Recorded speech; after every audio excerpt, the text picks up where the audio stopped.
எல்லோருக்கும் இனிய வணக்கம். நான் உங்கள் திருச்சி பிரவீன். எல்லோரும் நலமாக இருப்பீங்கன்னு நம்புகிறேன். நம்ம தமிழக வெற்றிக் கழகத்திலான தலைமையிலான இந்த அரசாங்கம் பதவியேற்று அமைச்சர்களுக்கெல்லாம் இலாக்காக்கள் ஒதுக்கப்பட்டு மிகவும் சீரும் சிறப்புமாக இந்த அரசாங்கம் நடைபெற்று வருகிறது. எதிர்பார்த்த சில மாற்றங்கள், எதிர்பார்க்காத நல்ல பல மாற்றங்களுடன் நடைபெற்று வருகிறது.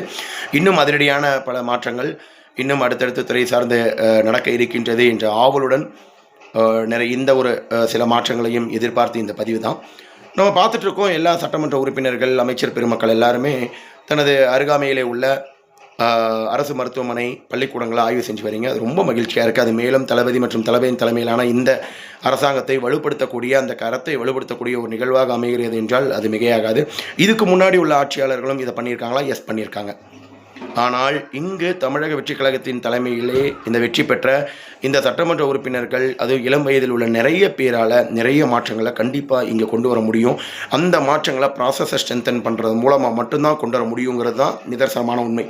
உங்களுக்கு தெரியும், இப்போ ஒரு நம்ம ஹாஸ்பிட்டலில் எடுத்துக்கிறோம், there is a gate in to gate out process. ஒரு நோயாளி உள்ளே வரார் அப்படின்னா தேர் இஸ் அந்த நோயாளி ரிசீவிங் ப்ராசஸ், அதுக்கப்புறம் அங்கே போடுற அவங்க டாக்குமெண்டேஷன், அங்கே ஆகிற வெயிட்டிங் டைம், அதுக்கப்புறம் அவங்க வார்டுக்கு டைரக்ட் பண்ணுற நேரம், வார்டுக்கு டைரக்ஷன் பண்ணோன்னா அங்கே என்ன ஆவரேஜ் வெயிட்டிங் டைம் இருக்குது, but what should be the average waiting time be there, அதில் என்ன கேப்ஸ் இருக்குது, அந்த கேப்ஸுக்கு எதனால் வருது, அந்த கேப்ஸ் மேலே whatever the action to be recommended, that action to be governed.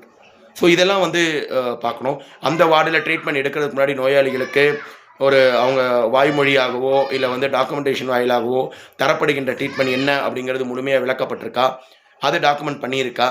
So இந்த விஷயங்களை பார்க்கணும். அந்தந்த வார்டுகளில் அவங்க கொடுக்கப்பட்ட ஒரு பெட்டு போட்டிருக்காங்க, இன்னொரு பெட்டு போட்டிருக்காங்கன்னா இன்ஃப்ரா ஆடிட் பிரகாரம் அந்த ஸ்பீசியஸ் இருக்கா, ஒரு தொற்று ஒரு நோயாளிலேருந்து இன்னொரு நோயாளி பரவும் வகையில் இருக்கா, இல்லை அதுக்குண்டான பாதுகாப்பெல்லாம் கொடுக்கப்பட்டிருக்கா, அது இல்லாமல் இன்ஃப்ரா மேனேஜ்மெண்ட் ஆடிட்டுன்னு சொல்கிறது எல்லாமே அந்த வார்டில் ஃபாலோ பண்ணியிருக்காங்களா, அந்த வார்டில் நோயாளிகளுக்கு ட்ரீட்மெண்ட் கொடுக்கறதுக்கு முன்னாடி கொடுத்ததுக்கப்புறம் வாங்க வேண்டிய document, there is a clarification information எல்லாமே கொடுக்கப்பட்டிருக்கா. ஸோ இந்த மாதிரி இருக்கிற checklist on the process, there is a checklist on the process which to be governed in a quality way, which is called as a quality governance mechanism. This is what our Talabadi is expecting.